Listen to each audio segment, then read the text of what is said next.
اسما اور سکندر کی چال انہیں پہ بھاری پڑ گئی جب ریا سب کے سامنے کورٹ میں کہتی ہے کہ میں کبیر کو طلاق نہیں دوں گی۔ وہیں پر سکندر کے پیروں تلے سے زمین نکل جاتی ہے۔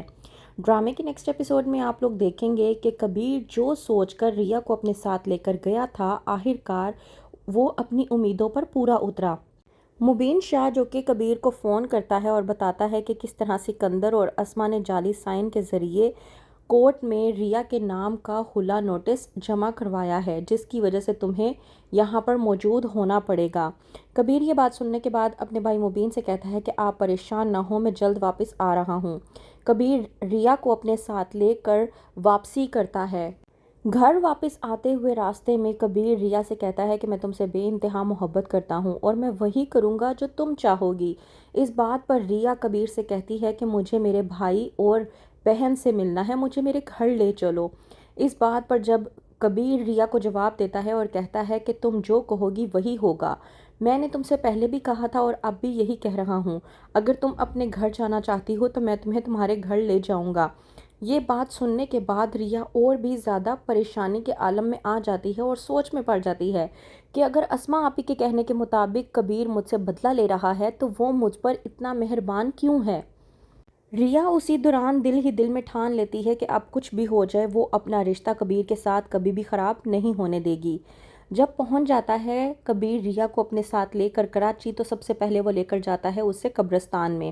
قبرستان میں لے جانے کے بعد ریا کو اس کے والد کی قبر پر لے جاتا ہے اور کہتا ہے کہ یہ ہے تمہارے والد کی قبر، میں یہاں تمہیں اس لیے لے کر آیا ہوں تاکہ میں تمہیں ان کے سامنے بتا سکوں کہ میں تم سے بے پناہ محبت کرتا ہوں، اور ہاں میں آپ سے بھی بات کرنا چاہتا ہوں کہ میں نے آپ کے ساتھ جو کچھ بھی کیا، آج میں آپ سے اس بات کی معافی مانگتا ہوں، ہو سکے تو مجھے معاف کر دیجیے گا اور میں آپ سے وعدہ کرتا ہوں کہ میں ریا کو ہمیشہ خوش رکھوں گا کیونکہ میں اس سے بے انتہا محبت کرتا ہوں اور اس کے بغیر رہ نہیں سکتا۔